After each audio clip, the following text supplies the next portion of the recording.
మీ పిల్లలు చదువుకున్నది ఎగ్జామ్ హాల్లో రాయాలన్నా, కాంపిటేటివ్ ఎగ్జామ్ క్రాక్ చేయాలన్నా మెమరీ ముఖ్యం. మెమరీ అనేది గిఫ్ట్ కాదు, రైట్ టెక్నిక్ అండ్ ప్రాక్టీస్ తో ఎవరైనా సాధించవచ్చు. అంటే పొద్దున్న లేసిన దగ్గర నుంచి భగవంతుని స్మరణలో ఉండాలా? అసలు ఎవరిని స్మరించుకోవాలి? ఏ రకంగా స్టార్ట్ చేయాలి డే అనేది? చూడండి, ఒక రోజు మనకు వచ్చింది అంటే అది భగవంతుడి యొక్క కృప వల్లే కదండి. అవును. ఈరోజు మనకి ఈ జన్మ వచ్చింది అని అంటే స్వామిని స్మరించాలి. హరి హరి హరి హరి అని అంటాం మనం. హరి అష్టకము అని అంటాం అనమాట. హరినామస్మరణతో ప్రారంభం చేయాలి రోజు అని చెప్తారు. భగవంతుడికి, మన ఆచార్యులకి, గురువులకి అందరికీ ఒకసారి నమస్కారం చేసుకోవాలి. పృథ్వీని నమస్కరించాలి. ఎందుకంటే ఆవిడ మన జనని, కానీ ఆవిడ మనల్ని భరిస్తుంది కదండి. మనం ప్రతిరోజు అడుగు పెడుతూ ఉంటాం పృథ్వీ పైన, వివిధ రకములైన కృత్యములు చేస్తూ ఉంటాం అనమాట. కాబట్టి ఫస్ట్ లేవంగానే, ఎంతమందికి అలవాటు ఉందో లేదో తెలియదు కానీ ఫస్ట్ లేవంగానే భూమాతను స్మృశించాలి. శ్లోకములు ఉన్నాయండి, శ్లోకములు నేర్చుకోగలిగితే నేర్చుకోండి. కానీ ఆ భావన, అమ్మా నీ పైన అడుగు పెడుతున్నాను కదా, మమ్మల్ని క్షమించు, మమ్మల్ని రక్షించు అనే ఒక భావనతో మనము నేలని స్పృశించి నమస్కరించుకోగలిగితే అది చాలా అద్భుతమైన విషయం అనమాట. దాని తర్వాత మనం భగవంతుని స్మరించి పృథ్వీని స్పృశించి నమస్కరించుకొని మన గురువులకి, ఆచార్యులకి నమస్కారం చేసుకొని, మీకు ఒక విషయం చెప్తాను. అన్నిటికంటే ముందు 2 అక్షరాలతో ప్రారంభమయ్యేది రోజు పూర్వకాలంలో, హరి అని. ఇప్పుడు కూడా 2 అక్షరాలతో ప్రారంభం అవుతుంది, కాఫీ అని. కరెక్ట్. కాఫీ అనకుండా పక్కన పెట్టి హరి అనటంలో నిద్ర లేవాలి. ఓకే. నిద్ర లేసిన వెంటనే స్నానం ఆచరించాలి. మీకు ఆ విషయం తెలుసా అండి? స్నానం అనేది సనాతన ధర్మంలో చాలా ముఖ్యమైన విషయం. మనము చాలామందికి అర్థం కాదండి. స్నానం లేకుండానే రోజును ప్రారంభం చేసేయటము, వంటింట్లోకి వెళ్ళిపోవటము, తర్వాత టిఫిన్ చేసేయటము, ఇలాంటివన్నీ చేస్తూ ఉంటారు. చాలా పెద్ద తప్పది. మనం ప్రొద్దున లేవంగానే భగవంతుని స్మరించుకొని ముందు చేయవలసింది స్నానము. స్నానంలో కూడా గంగే చ యమునే చైవ గోదావరి సరస్వతి నర్మదే సింధు కావేరి జలేస్మిన్ సన్నిధిం కురు, అన్ని నదులను కూడా గంగా జలమును, యమునా జలమును మనం స్మరించుకొని స్నానం ఆచరించాలి. మీకు ఇంకొక విషయం చెప్తాను, చాలామందికి తెలియని విషయం. మన ధర్మం మనకి చెప్తుంది, స్నానం ఆచరించేటప్పుడు వస్త్రం లేకుండా స్నానం ఆచరించకూడదు. మనము ఒక బట్ట కట్టుకొని స్నానం చేయాలి. అది ఆ నీటికి, ఆ దేవతకి మనం ఇచ్చే గౌరవం అన్నమాట.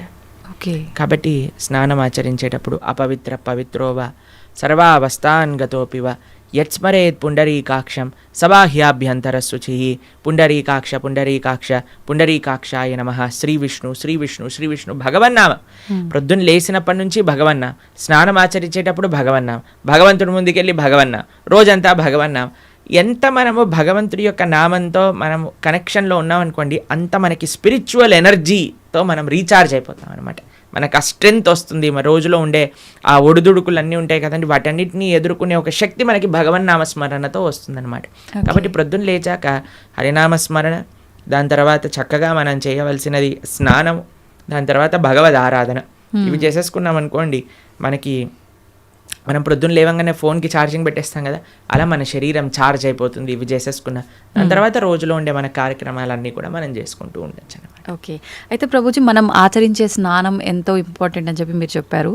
అది ఆచరించడం ఒక ఎత్తు అయితే సమయం కూడా ఇంపార్టెంట్ అని చెప్పి అంటుంటారు కదా ప్రభుజీ, ఏ టైంలో స్నానం ఆచరించాలి అని చెప్పి, అది ఎలా చూసుకోవాలి? మనము, మన శాస్త్రాలు చెప్తున్నాయి బ్రహ్మ ముహూర్తంలో నిద్ర లేవాలి అని. అంటే సూర్యుడు వచ్చే ముందు. ఓకే. ఇప్పుడు మీకు ఒక విషయం చెప్తాను. మీ ఇంటికి ఒక గెస్ట్ వస్తున్నారు అనుకోండి, సరే ఈరోజు మీకు పండగ రోజు మీరు ఏం చేస్తారు? అరే ఈరోజు పండగ, త్వరగా లేవాలి, త్వరగా లేసుకొని కార్యక్రమాలన్నీ చేసుకొని నైవేద్యాలన్నీ తయారు చేసుకొని మనం త్వరగా ఈ పండుగని ముగించుకోవాలి, అమ్మవారి పూజ చేసుకోవాలని మీరు అనుకుంటారు, అవునా కాదా చెప్పండి? లేదా ఒక గెస్ట్ వస్తున్నారు అనుకోండి, సపోజ్ మీ గురువు గారు రేపు మీ ఇంటికి వస్తున్నారు అన్నారు అనుకోండి. మీ గురువు గారు ఇంటికి వచ్చాక బయట నాక్ చేశాక మీరు లేచి స్నానం చేసి రెడీ అవుతారా? లేదా ఆయన వచ్చే ముందే అన్ని సదుపాయాలన్నీ కూడా సక్రమంగా చేసుకొని పెట్టుకుంటారా చెప్పండి? వచ్చే ముందే చేస్తాం, అంతే కదండి. ఎవరైనా గెస్ట్ వచ్చినా, మన ఇంటి గురువులు వచ్చినా, ఎవరో ఒకళ్ళు అలా చేసుకుంటాం కదా. సూర్య భగవానుడు ప్రత్యక్షంగా మనకి భగవంతుడి యొక్క స్వరూపం మనకి దర్శనమిస్తున్నారు. ఆయన ప్రతిరోజు ఉదయించే ముందే మనం నిద్ర లేవాలి. దాన్ని బ్రహ్మ ముహూర్తము అని అంటారు. సూర్యోదయం కంటే ముందు మనం నిద్రలేచి మన యొక్క స్నానాది కార్యములన్నీ పూర్తి చేసుకొని మనం రెడీగా ఉండాలి సూర్యుడిని స్వాగతించడానికి. మన యొక్క భగవన్నామ స్మరణ చేసుకుంటూ మనం రెడీ అయిపోతాం అనమాట. అందుకే సంధ్యావందనాది కార్యక్రమములు మనం ప్రొద్దున పూట, మధ్యాహ్నం పూట, సాయంకాలం పూట 3 పూటలు చేస్తాం అనమాట. ఆయన ఎవరికి చేస్తున్నాము అని అంటే సూర్యమండలంలో మధ్యలో ఉన్న భగవంతుడికి మనం చేస్తున్నాము. కానీ ఆయన మనకి భగవంతుడిని దర్శింపజేసే ఒక ప్రత్యక్షమైన క్యారియర్. ఓకే, కాబట్టి మనం ఆయన వచ్చే ముందే మనం నిద్ర లేవాలి. ఆయన రాకముందే మన యొక్క నిత్య కృత్యములన్నీ కూడా పూర్తి చేసుకొని మనము ఆధ్యాత్మిక కార్యక్రమంలో నిమగ్నమై ఉండాలి. ఓకే, మీరు చూడండి, ప్రొద్దున పూట లేవటం అనేది అటు మన ఆరోగ్యరీత్యా, అలానే సామాజిక పరంగా, అలానే మన ఆధ్యాత్మికంగా, శారీరకంగా, అన్ని మానసికంగా అన్ని విషయములలో మనకి మంచి చేస్తుంది. అందుకే early to bed and early to rice keeps a man healthy, wealthy and wise అని అన్నారు. కాబట్టి ప్రొద్దున పూట బ్రహ్మ ముహూర్తంలో నిద్ర లేచి స్నానం ఆచరించవలే. ఇది ప్రతి సనాతన ధర్మానికి సంబంధించిన వారు తప్పక ఆచరించాల్సిన ఒక పద్ధతి. ఓకే, అయితే ప్రభుజీ మనం మాట్లాడుకున్న దాంట్లో ఇంకొకటి భగవంతుడి ఆరాధన. చాలా వరకు అంటే ఇంట్లో మగవారు పూజ చేస్తేనే మంచి ఫలితం పొందుతారు అని చెప్పి ఈ మధ్య కాలంలో చెప్తున్నారు. కానీ ఎక్కువగా ఆడవాళ్ళే పూజ చేస్తుంటారు. అసలు నిజంగా ఆడవాళ్ళే పూజ చేయాలా, మగవారు చేయొచ్చా? అసలు మగవారు చేయాల్సిన కార్యక్రమాలు ఏంటి ఆధ్యాత్మిక పరంగా? ఎవరెవరు ఉద్ధరింపబడాలి అని అనుకుంటారో, ఎవరెవరికి భగవంతు అనుగ్రహం కావాలనుకుంటున్నారో వాళ్ళు చేయాలండి. మీకు విషయం చెప్తాను. ఒక మగవాడు పూజ చేసిన, ఆరాధన చేసిన, పుణ్యం చేసిన, పునస్కారం చేసిన దాంట్లో ఉండే 50% ఆడవారికి వెళ్తుంది. ఓకే, ఎంత? 50%. ఏదైనా పాపం చేశాడు అనుకోండి, దాంట్లో 1% కూడా ఆడవారికి రాదు. అదెలా ప్రభుజీ? మరి పుణ్యం అయితే పుణ్యం 50% వెళ్తుంది, పాపంలో వెళ్ళదు. ఓకే, స్త్రీ చేసిందనుకోండి పుణ్యం 1% హస్బెండ్కి రాదు, 100% ఆవిడ దగ్గరే ఉంటుంది. స్త్రీ ఏదైనా పాపం చేసిందనుకోండి, దాంట్లో 50% హస్బెండ్కి వెళ్తుంది. ఇది ఒక బంపర్ ఆఫర్ అనమాట, మన శాస్త్రాలు ఇచ్చింది. బాగుందా మీకు? బాగా అనిపిస్తున్నట్టుంది మీకు. శ్రీ ప్రభుపాదుల వారు ఒక దగ్గర ప్రస్తావన చేస్తారు, everybody has to fly their own plane అంటారు. మనకి అంబరీష మహారాజు గారి వృత్తాంతంలో వస్తుంది. అయినా ప్రొద్దున లేవంగానే నిరంతరము కూడా భగవంతుడి యొక్క ఆరాధనలో, ఆయన చేతులన్నీ కూడా భగవంతుడి యొక్క పూజలో, పాదాలు భగవంతుడి యొక్క ఆలయ ప్రదక్షిణలో, మనసు భగవంతుని చింతించటం. సవై మన కృష్ణ పదార విందయో వాచాంసి వైకుంఠ గుణానువర్ణనే కరే హరేర్మందిరమార్జనాదిషు అని ఆయన యొక్క దినచర్య మొత్తం చెప్తారనమాట. ఇక్కడ వారి భార్య ఆరాధనకి నీళ్లు తెచ్చి తేవడానికి హెల్ప్ చేసినా సరే ఆయన అనేవారట, నా పూజ నేను చేసుకుంటాను, మళ్ళీ నీ పూజ నువ్వు చేసుకో. ఆయన అన్ని సదుపాయాలు సమకూర్చుకొని, ఎందుకంటే చూడండి భగవంతుడితో మనకుండే రిలేషన్షిప్ ఎక్స్ట్రీమ్లీ పర్సనల్ అండి. స్వామి మన తండ్రి, స్వామి మన తల్లి. ఇప్పుడు చూడండి మీకు ఒక విషయం చెప్తాను. మన ఇంట్లో ఎవరిదైనా పుట్టినరోజు ఉందనుకోండి, మనం ఏం చేస్తాం? ఒకసారి మాకు ఈ సంఘటన ఎదురైందనమాట. నేను మా తమ్ముడు కలిసి మా అమ్మగారికి గిఫ్ట్ ఇవ్వాలి అంటే, మా తమ్ముడు అన్నారు, నువ్వు నీ గిఫ్ట్ ఇవ్వు, నేను నా గిఫ్ట్ ఇస్తాను. ఎందుకంటే అమ్మకి నీ గిఫ్ట్ వేరే, నా గిఫ్ట్ వేరే. ఎందుకంటే మన ఇద్దరికి అమ్మ కదా. కాబట్టి అమ్మతో నాకుండే రిలేషన్షిప్ ఒకటి, మా తమ్ముడుకుండే రిలేషన్షిప్ ఒకటి, అంతేనా? అయితే మేమిద్దరం అనుకున్నాం, సరే నేను నాకు తోచింది, నాకు ఇష్టం ఉన్నట్టుగా నేను చాలా బాగా పెయింటింగ్ చేసేవాడిని అనమాట, డ్రాయింగ్ చేసేవాళ్ళం అనమాట. అయితే నేను ఇచ్చేస్తాను, నేను ఏదో ఒకటి స్కెచ్ చేసిస్తాను అంటే, మా తమ్ముడు అన్నాడు, నేను ఏదో ఒకటి తయారు చేస్తాను, ఏదో ఒక బొమ్మ లాంటిది ఏదో ఒకటి తయారు చేస్తాను, ఇస్తాము అని ఇద్దరం వేరు వేరు చేసి ఇచ్చామన్నమాట. అంటే ఎందుకు అని అంటే, మనకి మన ప్రేమను వ్యక్తపరచుకునే మార్గం ఒకటి, ఒక ఇంట్రెస్ట్, ఒక టాలెంట్, ఒక way of expressing hour love ఉంటుంది, అంతే కదా. అలానే భగవంతుడితో కూడా ఒక భర్త తన కర్తవ్యం, అరే నేను భగవంతుడి యొక్క మార్గంలో, నాకు భగవంతుడు అవసరము, అందరికీ భగవంతుడు అవసరమే కదండి, ఆయన అందరికీ తండ్రి తల్లి పిత పరమాత్మ అందరికీ ఆయనే. కాబట్టి మనం ఎలా ఆలోచించాలి అని అంటే, ఒక హస్బెండ్ తన ఆరాధన తాను చేసుకోవాలి, ఒక వైఫ్ తన ఆరాధనలోకి సంబంధించిన విషయములని సమకూరుస్తుంది, వంట చేసిస్తుంది, పూలమాలలు కట్టిస్తుంది. దాని తర్వాత వారి హస్బెండ్ వెళ్ళిపోయాక వైఫ్ తన ఆరాధన తాను చేసుకుంటుంది, పిల్లలు వచ్చి దండం పెట్టుకుంటారు, ఏదో అమ్మ నాన్నలకి ఇద్దరికి హెల్ప్ చేస్తారు, అందరు కలిసి ఆరాధన ఒకటి ఉంటుంది, ఒక్కొక్కళ్ళు కలిపి ఆరాధన ఉంటుంది అన్నమాట. కాబట్టి ఏదో స్త్రీలు చేస్తే ఇల్లంతా బాగైపోతుంది అనే భ్రమలో నుంచి బయటపడండి, మీకు 1% పుణ్యం రాదు.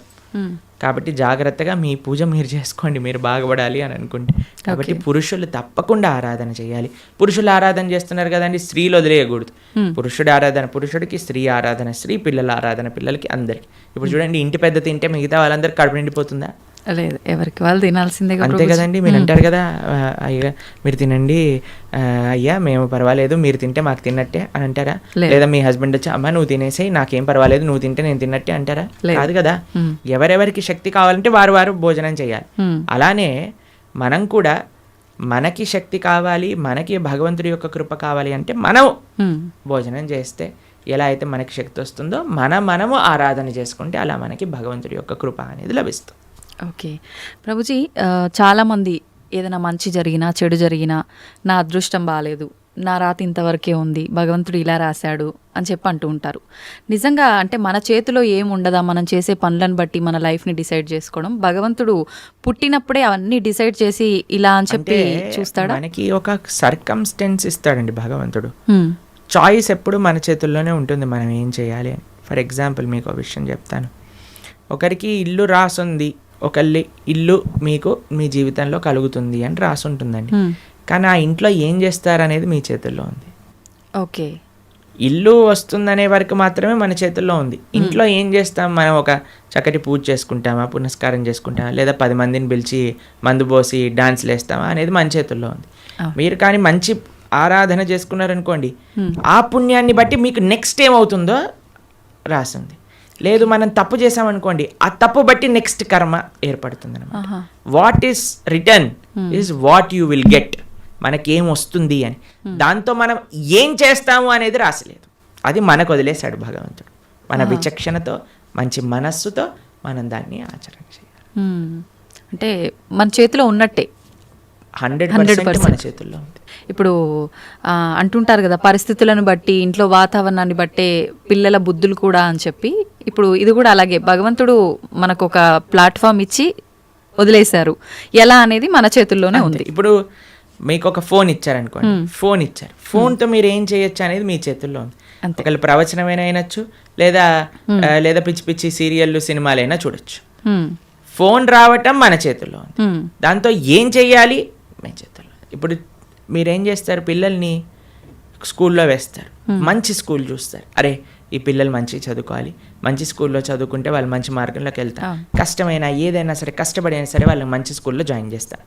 మంచి స్కూల్లో జాయిన్ చేశాక వాడు చదువుతాడా లేదా అనేది ఎవరిపైన నిర్ధారణ పడి ఉంటుందండి? వాళ్ళపైన. ఒక స్కూల్లో ఒక టీచర్ 10 మందికి ఒకటే రాగంగా చదువు చెప్తుంది, కానీ ఒక్కొక్కరు ఒక్కొక్క విధానంగా చూసుకుంటారు. ఎందుకు? వాళ్ళ శ్రద్ధ బట్టి. ఓకే, అలానే మన జీవితంలో కూడా ఏమీ నీ దగ్గరకు వస్తుంది అనేది రాసి ఉంటుంది, దాన్ని ఎలా యూస్ చేస్తావు అనేది నీ చేతుల్లో ఉంది. ఓకే ప్రభుజీ, అంటే దీని ఆధారంగా తీసుకుంటే అంతా మంచిగా ఎక్కువ డివోషనల్ సైడ్ ఉండి అన్ని మంచి పనులు చేసి న్యాయంగా ఉన్న వాళ్ళు కూడా చాలామంది ఇబ్బందులు పడుతున్న వాళ్ళని కూడా చూస్తున్నాం కదా, మరి భగవంతుడు అలాంటి వాళ్ళకి ఎందుకు సపోర్ట్ చేయడంటారు? మీకు ఒక విషయం చెప్తాను, చాలా జాగ్రత్తగా ఆలోచించవలసిన విషయం. నిజంగా ధార్మికంగా, నిజంగా ఆధ్యాత్మికంగా ఉంటే వాడెప్పుడు నాకు ఇబ్బంది వచ్చిందని అన్నాడు. మీకు ఒక విషయం చెప్తాను. మా అమ్మమ్మ ఆవిడ పెద్దజీయర్ స్వామి వారి యొక్క శిష్యులు అనమాట. అయితే చాలా వృద్ధురాలు, 85 years దాటిపోయి ఉంటుంది. నడిచేటప్పుడు ఇలా వంగిపోయి నడుస్తారనమాట, మొత్తం ఇలా కిందికే చూస్తారు ఆల్మోస్ట్గా. చాలా ఆరోగ్యం అస్సలు బాగుండదన్నమాట. అయితే మాకు ఒకసారి ఫోన్ చేశారు. ఫోన్ చేశాక ఆవిడ రోజు ఒక 6-7 గంటలు భగవన్ నామస్మరణ చేస్తారు. విష్ణు సహస్రనామం రోజు 2 పూటలు చదువుకుంటారు, గీతా పారాయణ చేస్తారు, అన్నీ చేస్తారు. ఒకసారి నాకు ఫోన్ చేశారు, ఆ అమ్మమ్మ యొక్క ఆరోగ్యం అస్సలు బాగాలేదు, ఫోన్ చేసి ఆవిడ యొక్క ఆరోగ్యం బాగా అవ్వాలి, భగవంతుడికి ప్రార్థన చేస్తున్నానని చెప్పు అని అన్నారనమాట. అస్సలు అంటే అస్సలు బాగాలేదండి ఆరోగ్యం. అప్పుడు మేము ఫోన్ చేశాం, ఫోన్ చేసి మీకోసం ప్రార్థన చేస్తామండి, మీ ఆరోగ్యం బాగా అవ్వాలి అని అంటే ఆవిడ అన్నారు, ఆరోగ్యం కోసం ప్రార్థన చేయాల్సిన అవసరం లేదు, ఈ ఆరోగ్యంలో తక్కువ ఎక్కువ అవుతూనే ఉంటుంది, నేను భగవంతుని ఎల్లప్పుడూ గుర్తుపెట్టుకోవాలి, మా ఆచార్యులు చెప్పిన విషయాలన్నీ మాకు గుర్తుండాలి, చనిపోయే చిట్ట చివరి క్షణంలో ఆ స్వామి యొక్క ఆ స్మరణ నాకు రావాలి అని దండం పెట్టుకో, ఆరోగ్యం గురించి దండం పెట్టుకోవాల్సిన అవసరం లేదు అని చెప్పి. నిజంగా ధార్మికమైన చింతన ఎవరికైనా ఉందనుకోండి, వారు ఎప్పుడూ కూడా నాకు వచ్చే కష్టం అని అనుకోరండి. వచ్చే ఒకటే కష్టం ఏంటో తెలుసా అండి, భగవంతుణ్ణి విస్మరించటమే నిజమైన కష్టం జీవుడికి. అది లేనప్పుడు ఏ కష్టంలోనైనా సరే భగవంతుడు కుంతిమారని ఏమంటుందో తెలుసా అండి, అయ్యా నాకు ఇంకా కష్టాలు ఇవ్వు కృష్ణ అంటుంది. ఎందుకో తెలుసా, కష్టాలు ఇచ్చినప్పుడు నిన్ను గుర్తొస్తున్నారు, మాకు సుఖాలు వచ్చాయనుకో నిన్ను మర్చిపోతాం. కాబట్టి ధార్మిక చింతన ఉన్న ఏ వ్యక్తి కూడా కష్టం వచ్చింది అని అనుకోడు, ప్రతి ఒక్కటి భగవత్ ప్రసాదంగా స్వీకరిస్తారు. ఓకే, అది ముఖ్యమండి. నాకు ఎంతోమంది మీకు ఒక విషయం చెప్తాను. శ్రీల కదంబకానన స్వామి అని మా ఇస్కాన్లో ఒక స్వామీజీ ఉంటారనమాట. ఆయనకి 4th స్టేజ్ క్యాన్సర్. ఈరోజు టెస్ట్కి వెళ్ళారు, తెలిసిపోయింది, రేపు అడ్మిట్ అవ్వాలి డాక్టర్ అని చెప్పారు. మీరు ట్రీట్మెంట్లో ఉన్నారనుకోండి, 1 year మీరు హాస్పిటల్లో ఉండండి, మేము ట్రీట్మెంట్ చేస్తాము, ఒక 2-3 సంవత్సరాలు బ్రతుకుతారు మీరు అన్నారు. ఆయన అన్నారు, భగవంతుడు ఇచ్చిన జన్మ నాకు, దీన్ని భగవంతుడి యొక్క సేవలో వినియోగించుకోవాలి, 2-3 సంవత్సరాలు ఎక్స్ట్రా బ్రతకడం వల్ల ఏం చేసేది లేదు, కాబట్టి నేను బృందావనానికి వెళ్ళిపోతాను అని అన్నీ వదిలేసి బృందావనానికి వచ్చేసారు. సంవత్సరం పాటు అక్కడ పూర్తిగా తెలుసు ఆయనకు, ఒక్కొక్క రోజులో నా రోజు అయిపోతుంది, ఇంకా డాక్టర్స్ చెప్తున్నారు ఇంకా 10 రోజులు, ఇంకా 2 రోజులు, ఇంకొక రోజు మాత్రమే. బిందాస్గా కూర్చొని చేర్పైన వాళ్ళ శిష్యులందరికీ కూడా ఉపదేశం చేసి, కీర్తన చేస్తూ, భగవన్నామ స్మరణ చేస్తూ, విగ్రహాలు ముందే పెట్టుకొని రోజు ఆరాధన చేస్తూ, చివరి రోజు కూడా నవ్వుతూ బ్రహ్మాండంగా ఆనందంగా ఆ మృత్యు యొక్క ఒడిలోకి, అంటే భగవద్భక్తులకు మృత్యు రాదండి, శ్రీకృష్ణ పరమాత్మ డైరెక్ట్గా వస్తారనమాట. కాబట్టి కష్టం ఏమి కష్టం కాదండి ఈ ప్రపంచంలో. కష్టం వచ్చినా సరే అది మనం పూర్వజన్మ చేసుకున్న ఫలము. ఇప్పుడు మీరు ఆయన మంచోడు అని అంటున్నారు అంటే, లేదా మంచి చేస్తున్నారు అనుకుంటున్నారు, ఇంతకు ముందు ఏం చేశామో మీరు చూసారా? లేదు. మనం ఇంతకు ముందు జన్మలో ఏం చేసుకున్నామో మనకు తెలియదు కదా. కాబట్టి కష్టం వస్తుంది అని అంటే అకారణంగా కష్టం ఎందుకు ఇస్తాడండి? భగవంతుడికి ఏం పని లేదా? ఆయన ఇక్కడ ఉన్నారు కదా హైదరాబాద్లో మూసాపేటలో, ఆయన కష్టం ఇవ్వండి కొద్దిగా చూద్దాం ఎలా బాధపడతాడో అని ఆయన ఏమన్నా పైన వైకుంఠం నుంచి ఆ పని చేస్తున్నారు చెప్పండి? లేదు. ఆయన ఎందుకు అంటాడండి ఎవరికైనా కష్టం తెప్పించాలి అని భగవంతుడు ఎందుకు అనుకుంటాడు చెప్పండి? ఇప్పుడు మీరు చూడండి, చిన్నపిల్లలు ఇప్పుడు నేను బాగా అల్లరి చేశారనుకోండి, రూమ్లో వేసేస్తారు, వేసేసి లాక్ పెట్టేసి ఏడుస్తారనమాట పిల్లలందరూ చాలా. అమ్మాయి ఏమన్నా కావాల్సుకొని అరే మా పిల్లవాడు బాగా ఏడుస్తున్నాడు అని ఆనందపడుతుందా అండి? ఎందుకు వేసింది రూమ్లో? తెలుసుకోవాలని, అల్లరి మానేయాలి, మంచిగా ఉండాలి బుద్ధిగా కదండి. అమ్మ ఒక కొట్టినా, ఒక మాట అన్నదా, తిట్టినా, రూమ్లో వేసినా, దేనికైనా సరే ఒక పనిష్మెంట్ ఎందుకు వస్తుంది? ఎందుకంటే మారి మంచి విషయములు తెలుసుకొని ముందుకెళ్తారేమో. భగవంతుడు కూడా మనకి ఏదన్నా ఇచ్చాడు అని అంటే, ఒక కష్టం ఇచ్చాడు అని అంటే, ఆ కష్టం నుంచి ఏం నేర్చుకోవాలి? Failures are stepping stones for success అని అంటారు. ఒక నష్టం జరిగిన ఒక ఏదైనా సరే, అరే మనం ఇంకా ఇంకా ఇంకా భగవన్ నామస్మరణ ఎలా చేసుకోవాలి, భగవంతుడికి దగ్గరికి ఎలా అవ్వాలి. ఇప్పుడు మీకు ఒక విషయం చెప్తానండి. బృందావనంలో లాస్ట్ ఇయర్ మేము ఆ వీడియో చూస్తున్నాం అనమాట. యమునా నది మొత్తం పొంగిపోయి బృందావనం మొత్తం కూడా మునిగిపోయిందనమాట. అందరు షాపులలోకి, ఇంట్లలోకి, అన్నిట్లోకి నీళ్ళు వచ్చేసాయి మొత్తం కూడా. అయితే ఇంటర్వ్యూ చేసే వాళ్ళు వెళ్తున్నారనమాట. వెళ్తూ టీవీ ఛానల్లో వాళ్ళు ఏమనిపిస్తుందండి మీకు, ఏమనిపిస్తుందండి అంటే, ఓ బహుత్ మజా ఆ రహా హై, యమునా మహారాణి హమారే ఘర్ మే ఆ గయి హై అని ఆరతులు ఇస్తున్నారనమాట. వాళ్ళకి ఏమనిపించట్లేదు, వాళ్ళ సామాన్లు కొట్టుకుపోయాయి, వాళ్ళ షాప్ పాడైపోయిందని, యమునా మహారాణి హమారే ఘర్ పధార్ రహీ హై, యమునా మహారాణి హమారే షాప్ మే ఆ గయి హై, అందరు కీర్తన పెట్టుకొని డాన్స్ వేస్తున్నారు అనమాట. చూడండి, అదే మన ఇంట్లో నీళ్ళు వచ్చాయనుకోండి, హే ఈ గవర్నమెంట్ గలీజ్ది, ఇది ఇట్లా అయిపోయింది, అది అలా అయిపోయింది అని మనం ఏడుస్తూ ఉంటాం. అవును ఇది చూసే విధానం అండి జీవితంలో. ఒకటి కష్టం వచ్చినా నష్టం వచ్చినా భగవత్ ప్రసాదంగా ఉన్నాం అనుకోండి, ఏం పెద్ద కష్టం లేదు. కానీ పరమాత్మ ఎవరికి కష్టం ఇవ్వాలి అని అనుకోరు. మన యొక్క పూర్వజన్మ ఫలితం మనకు ఒక విధంగా వచ్చిందనుకోండి, దాన్ని స్వీకరించాలి. తండ్రి ఐ అక్సెప్ట్ అని ముందుకెళ్ళాలి. ఓకే ప్రభుజీ, ఇప్పుడు మీరు చెప్పినట్టుగా అమ్మమ్మ గారి విషయం అయితే కానీ, గురువు గారి విషయం ఒకటి చెప్పారు, అదైతే ఏంటి, ఇప్పుడు యమునా నది గురించి చెప్పింది. ఇంత ప్రశాంతంగా కష్టం వచ్చిన ఇది కష్టం కాదు, అది కూడా భగవంతుడి కృపే, ఆయన అనుగ్రహమే అని చెప్పి దాన్ని సుఖంగా భావించాలి అని అంటే నిజంగా అసలు అంత ఈజీగా ఎలా సాధ్యపడుతుంది? ఈ కుటుంబ జీవనంలో ఉన్న వాళ్ళకి ఇదంతా ఎంత ఆధ్యాత్మికంగా ఉన్నా సాధ్యపడుతుంది అంటారా? చెప్పిన వాళ్ళందరూ కుటుంబ జీవితం ఉన్నారు, కానీ ఎక్కడో కొంతమంది, అందరికీ అలా సాధ్యపడాలంటే చాలా ఈజీ అండి. భగవంతుడి పైన నమ్మకం ఉండాలి, అంతే, ఇంకేం అవసరం లేదు. ఇప్పుడు మీకు ఒక విషయం చెప్తానండి. మీ డాటర్స్ ఉన్నారు, మీ డాటర్స్కి మా అమ్మ నాన్న నాకు చేసింది మంచి అని అనుకుంటే మీరు ఏమన్నా సరే వాళ్ళు యాక్సెప్ట్ చేస్తారు, మీ మాట వింటారు. వాళ్ళు అనుకున్నారనుకోండి, మా అమ్మకి ఏం తెలుసు నా గురించి, నాకు బాగా తెలుసు, నాకు ఏది మంచో ఏది చెడు అని అంటే మీరేమంటారండి మీ పిల్లల్ని చూసి? అరే ఇంత చిన్న పిల్లలు రా, మీకేం తెలుసు మంచి చెడు అంటే ఏంటో, అదే అనుకుంటాం కదా. కాబట్టి మనకి ఎలా తెలుస్తుందండి మంచి అంటే చెడు అంటే ఏంటి అని? అరే భగవంతుడి పైన, అరే భగవంతుడికి తెలియదు ఉంటుందా చెప్పండి? లేదు. స్వామి మనల్ని సృష్టించిన వ్యక్తి, ఆయనకి తెలియదా అండి మనకి మంచి ఏది చెడు ఏది అని? ఆయన పైన నమ్మకం ఉండాలంటే, స్వామి మారోబి రాకోబి, నువ్వేం చేసినా నాకు మంచి చేస్తావు, నమస్కారం అనండి, అంతే.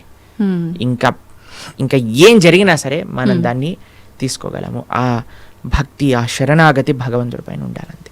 ఓకే ప్రభుజీ, మన హిందూ ధర్మం విషయానికి వస్తే కొన్ని కోట్ల దేవతలు రకరకాల రూపాలుగా ఆరాధిస్తారు. ఎందుకని? భగవంతుడు ఒక్కడే కదా, ఇన్ని రూపాలుగా ఎందుకు ఆరాధించాలంటారు? భగవంతుడు ఎన్నో రూపాల్లో లేడండి, భగవంతుడు ఒక్కడే.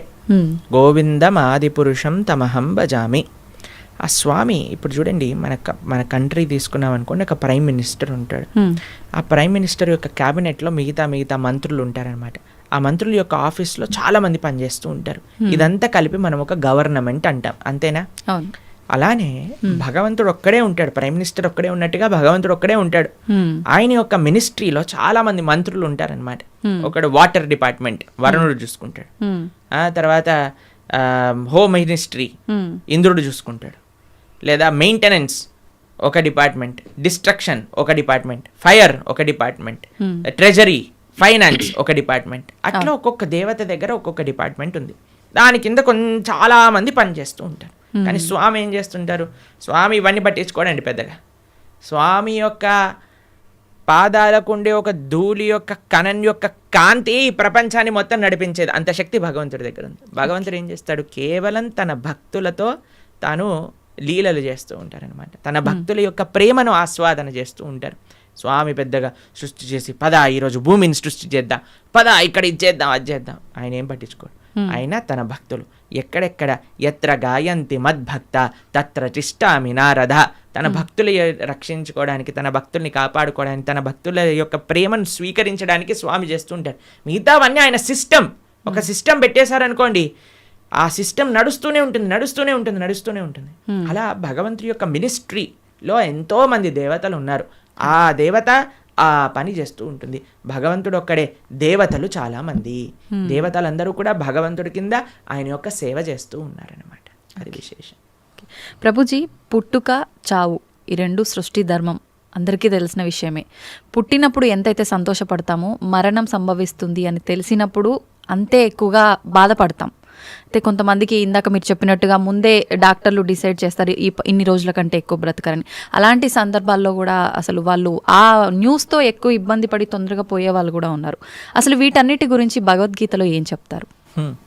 ఎవరికైతే తన పైన కాన్ఫిడెన్స్ లేదో వాడు భయపడాల్సిందే కదండి. మనం చేసిన పాపాలు, మనకుండే అనుబంధాలు ఎక్కువ ఉన్నాయనుకోండి, ఆ జీవుడు చాలా కష్టపడతాడు పోవడానికి. ఇప్పుడు అందరికీ భయం ఏంటండి? చావే కదా భయం. రోగం రాకూడదు, తర్వాత ముసలి వాళ్ళు అవ్వకూడదు, అందుకే కదా ఎక్కడొచ్చిన వైట్ హెయిర్ వచ్చేసిన పెయింట్ వేసేస్తాము. దాని తర్వాత మిగతా అన్ని మేకప్ డిపార్ట్మెంట్లు ఇవన్నీ ఎందుకు ఇంత ఫ్లరిష్ అవుతున్నాయంటే జనాలకి ఒకటే ముసలితనం వద్దు, రోగం వద్దు, చావద్దు. ఈ మూడింటిని తప్పించుకోలేము. ఇదే జీవితం అంటే. ఎంత మనం కవర్ వేసినా, ఎంత మనం ఏది చేసినా సరే మన యొక్క ఆ వయస్సు ముందుకు వెళ్ళిపోతూనే ఉంటుందండి. మనకి రోగగ్రస్తుని అవ్వాల్సిందే. కోటీశ్వరుడికి కరోనా రాదు, లేదండి మేము జస్ట్ మిడిల్ క్లాస్కి వస్తామంటుందా? అది ఎవరికైనా వస్తుంది. అవును, కంపల్సరీ బాధపడాల్సిందే. అందుకే ఈ ప్రపంచం అంటారు, ఈ ప్రపంచంలో అన్నిటినీ అడ్జస్ట్ చేయడానికి చూడకు అని అంటారు. జన్మ మృత్యు జరా వ్యాధి దుఃఖ దోషాను దర్శనం. ఈ దుఃఖములు అనేవి ప్రతి ఒక్కరికి ఈ ప్రపంచంలో ఉంటాయి. మనం ఆలోచించవలసింది ఏంటి అని అంటే, అరే ఈ దుఃఖాలే రాకుండా దీన్ని ఆపాలని ప్రయత్నం చేయక ఇది వస్తూనే ఉంటాయి, కానీ దీనికి పర్మనెంట్ సొల్యూషన్ ఏమిటి? ఇప్పుడు మీకు ఒక విషయం చెప్తాను. కొన్నిసార్లు శరీరం పైన పుండ్లు వస్తాయి, బాయిల్స్ అని అంటారు. వాటికి ఒక టెంపరీ ట్రీట్మెంట్ ఏంటి, డాక్టర్ దగ్గరికి వెళ్ళాను అనుకోండి, అది కట్ చేసేస్తారు. ఆ ప్రదేశంలో ఇలా ఒక ఆయింట్మెంట్ రాసేసి కట్టేసేస్తారు అనమాట. ఇక్కడ పోతుంది ఇక్కడ వస్తుంది, ఇక్కడ పోతుంది ఇక్కడ వస్తుంది, ఇక్కడ పోతుంది ఇక్కడ వస్తుంది, ఇక్కడ పోతుంది ఇక్కడ వస్తుంది. అది ప్రతిసారి వచ్చినప్పుడల్లా కట్ చేసేసుకొని ఆయింట్మెంట్ రాసేసుకొని పూసేసుకోవటం ఇదొకటి. లేదు ఇంకొద్దిగా డీప్గా వెళ్ళామనుకోండి, అసలు ఎందుకు ఇది వస్తుంది ఇన్ఫెక్షన్ అని అంటే బ్లడ్లో ఇంప్యూరిటీస్ ఉన్నాయి. సరే let me cleanse my blood, ఆ రక్తాన్ని క్లెన్స్ చేద్దాం అని ఆ క్లెన్జింగ్ ప్రాసెస్తో ఉన్నారనుకోండి, పర్మనెంట్గా అసలు బాయిల్సే రావు కదా. అవును, మనం ఏం చేస్తున్నాం, మరమ్మత్తు చేస్తున్నాం, చిన్న చిన్న మరమ్మతులు చేస్తున్నాం అనమాట. పుండిని ఊదుతున్నాం మనం. అరే పుండే రాకుండా చూసుకో అని ఆధ్యాత్మిక మార్గం చెప్తుంది. కాబట్టి మనం ఏం చేయాలి, ఆ బ్రహ్మభువనాలోక పునర్ ఆవృత్తినో అర్జున మాముపేత్యతు కౌంతయ్య పునర్జన్మన. భగవంతుణ్ణి ఆశ్రయించాలి. భగవంతుణ్ణి చేరుకున్న వాడికి ఎప్పుడు మళ్ళీ ఇలాంటి కష్టములు రావు. అందుకే జన్మ మృత్యు ఇవన్నీ కృష్ణుడు భగవద్గీతలు చెప్పారు. పుట్టిన ప్రతివాడు చావక తప్పదు, చచ్చిన ప్రతివాడు పుట్టక తప్పదు. ఎప్పటి వరకు? భగవంతుడి దగ్గరికి వెళ్ళనంత వరకు. అందుకే మన మానవ జన్మ యొక్క ప్రయోజనం ఏంటి అంటే స్వామి దగ్గరికి వెళ్ళి స్వామి యొక్క సేవ చేయటము. ఓకే ప్రభుజీ, భగవద్గీత అంటే ఇప్పుడు చాలా వరకు చనిపోయిన వాళ్ళు దగ్గర మాత్రమే వినిపిస్తోంది. అసలు ఏంటి నిజంగా భగవద్గీత అనేది ఆ సమయంలో మాత్రమే ఉపయోగించుకోవాల్సిన ఒక అంశం అంటారా?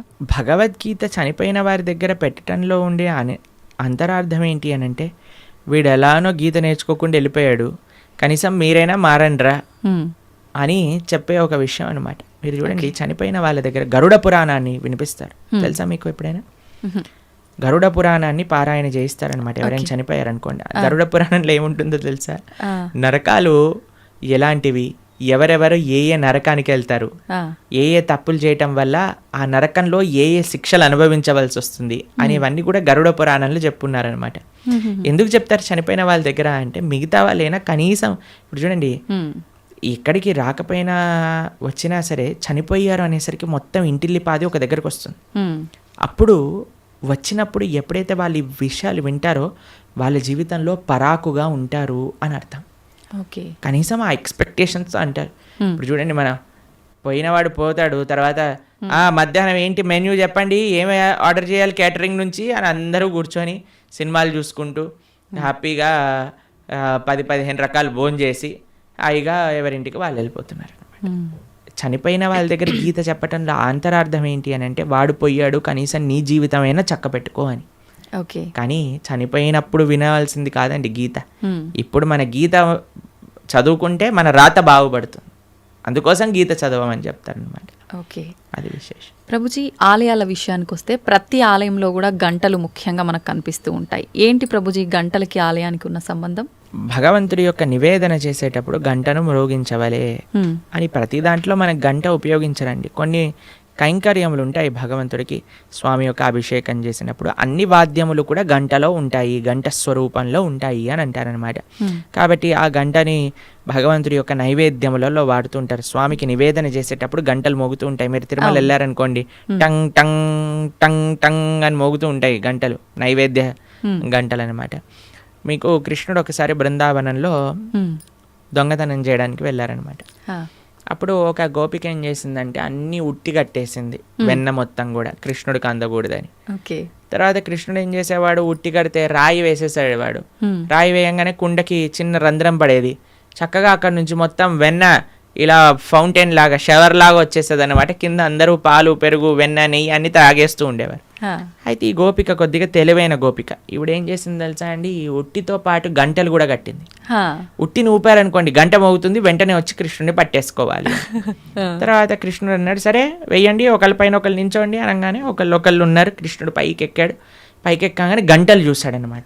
గంటలు చూసాగానే భగవంతుడు అన్నాడు, ఏ గంటలారా మోగకూడదు అని అన్నాడు. సరే స్వామి మీరు ఏం చెప్తే అది మోగము అని కూర్చున్నాయి అనమాట. కృష్ణుడు వెంటనే లోపల చేయబెట్టి బ్రహ్మాండంగా వెన్న తీసి అందరికీ పంచుతాడు. కృష్ణుడు ఎప్పుడు తాను తినేవాడు కాదండి, అందరికీ పంచేవాడు. మన భగవంతుడికి ఉన్న లక్షణమే అది, ఇవ్వటం తప్ప ఆయనకేం తెలియదు. ఇస్తుండేవాడు. తన స్నేహితులకు పెట్టేశారు, కోతులకు పెట్టేశారు, ఆయన దగ్గర ఉన్న వాళ్ళందరికి పెట్టేశారు. ఇంకా లాస్ట్కి ఆయన తినాలి అని నోట్లో పెట్టుకోగానే గంటలన్నీ మోగటం ప్రారంభం చేశాయి. ఆ గోపిక వచ్చేసింది, పట్టేసుకుంది. భగవంతుడు అనుకున్నాడు, ఆ గోపిక పట్టేసుకొని లాగేస్తుంటే రే గంటలారా చెప్పాను కదరా మిమ్మల్ని మోగద్దా అని, ఎందుకు మోగారు, ఇప్పటి వరకు బాగానే ఉన్నారు కదా. అయ్యా ఏం లేదండి మాకు అలవాటు కదా, మీరు నైవేద్యం స్వీకరిస్తుంటే మోగటామని, అందుకే మీరు తింటాం ప్రారంభం చేయగానే మేము మోగేసాము అని అన్నాయి అనమాట గంట. కాబట్టి అందరికీ కూడా భగవంతుడి యొక్క సేవలో వినియోగించుకోవాలి అనే ఒక లక్షణం ఉంటుందన్నమాట. గంట భగవంతుడికి నివేదన చేసేటప్పుడు గంట మోగించడం, భగవంతుడికి కైంకర్యం జరిగేటప్పుడు గంట మోగించడం. ఎందుకంటే సర్వ వాయిద్యములన్నీ కూడా ఘంటానాదంలో ఉంటాయి అని మన శాస్త్రములు చెప్తున్నాయి అన్నమాట. కాబట్టి గంటను ఉపయోగించాలి మంత్రంతో పాటు కైంకర్యంతో పాటు అని మనకు చెప్తారనమాట. ఓకే ప్రభుజీ, అలానే ఊరికే ఆలయంలోకి వెళ్ళి టింగ్ టింగ్ అని ఊరికే ఎక్కడున్నా సరే ఏదున్నా పాపం భగవంతుడికి ఎందుకంటే డిస్టర్బెన్స్. కాబట్టి మనం వచ్చామని ఆయన గంట మోగిస్తేనే మన వైపు చూడడు. మనం మంచి చేస్తే ఆయన నువ్వు గంట మోగించినా సైలెంట్గా ఆలయం బయట నుంచి భగవంతుని చూసినా ఆయన మనల్ని చూస్తారు. ఎందుకంటే ఆయన చెప్పిన మాట వింటున్నాం కాబట్టి. ఏం మాట వినకుండా టంగ్ టంగ్ సినిమాలలో గా రక్తం గారేటట్టుగా గంటలు కొట్టి మనం కింద బేవోష్ అయిపోవాల్సిన అవసరం ఏం లేదు. భగవంతుడి యొక్క అటెన్షన్ కావాలి అనుకుంటే మనం స్వామి యొక్క మాటలు గీత భాగవత రామాయణాదులు మనం విని మనం దాని జీవితంలో ఆచరిస్తున్నాము అని అంటే స్వామి వెయిట్ చేస్తూ ఉంటారు. శ్రీల భక్తి సిద్ధాంత సరస్వతి ఠాకూర్ అని మా ఆచార్యులు ఆయన చెప్తారనమాట, don't try to see Krishna, serve Krishna in such a way that Krishna would want to see you అని అంటారు. ఆయన ఏమంటారంటే దేవుణ్ణి చూడాలి అని పరితపించకు, భగవంతుడి యొక్క సేవ ఎలా చెయ్యి అని అంటే భగవంతుడే నిన్ను చూడాలి అని అనుకోవాలి, అట్లా సేవ చేయటం నేర్చుకో అని అంటారనమాట వారు. కాబట్టి ఆ విధంగా మనం ఉండేటట్టుగా ప్రయత్నం చేసుకోవాలి.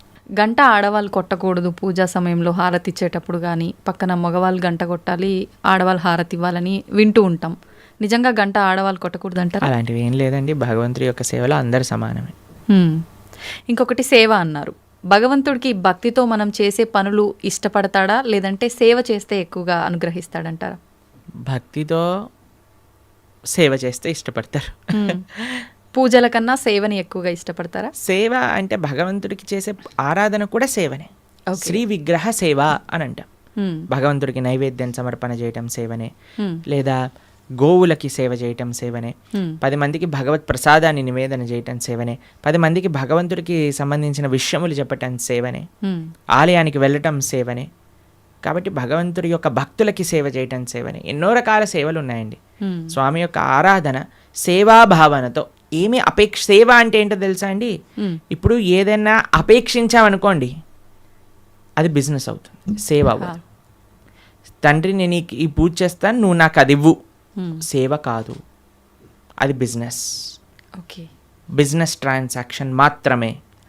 సేవ అంటే నాకేం వద్దు తండ్రి నేను నీకు చేస్తా, అది సేవ. And for more videos, please subscribe to iDream. Please subscribe to iDream. Please subscribe iDream. And please subscribe to iDream. For more videos, subscribe to iDream. please like, share and subscribe to the channel. Congratulations, iDream. Subscribe to iDream. Subscribe to iDream. So subscribe to iDream Media. iDream ki iDream team andarki huge congratulations. Please subscribe iDream Media. Please subscribe to iDream. Subscribe iDream. Please subscribe to iDream. iDream అంటే నా కళల ఛానల్ను subscribe చేసుకున్న నోరు తిరుగుతలేదు, మీరైతే గంట గుర్తు కొట్టండి. For more such videos, please subscribe to iDream. Subscribe to iDream. Please subscribe to iDream. Please subscribe iDream Media. Please do subscribe to iDream. Please subscribe to iDream Media. For best entertainment and information, please subscribe iDream. And don't forget to subscribe to iDream.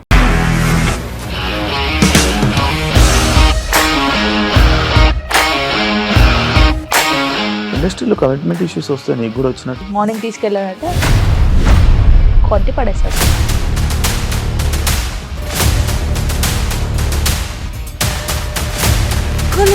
చూడలేదు ఈ cinema అని చెప్పడానికి కూడా చాలా ధైర్యం కావాలి. అది నిజం కదా, దాంట్లో ధైర్యం ఏంటి? ఇది నెక్స్ట్ డే ప్లేట్ మార్చేస్తే తప్పు కదా. As of now we are comfortable this అని నేను అనుకుంటున్నాను. రష్మిక గారిది మీది ఒకే ఊరంట కదా. నీకు కోపం వచ్చిందంటే బాగా తిట్టేత్తరా? తిట్టేద్దామండి. నిజంగా గేమ్ ని ఎలా చేంజ్ చేయగలిగారు? ఏపీఎస్ఎఫ్సి వాళ్ళకి 6 నెలల్లో నేను 6 లక్షలు కట్టా. బిజినెస్ చేయాలనుకుంటే it is as difficult as riding a tiger.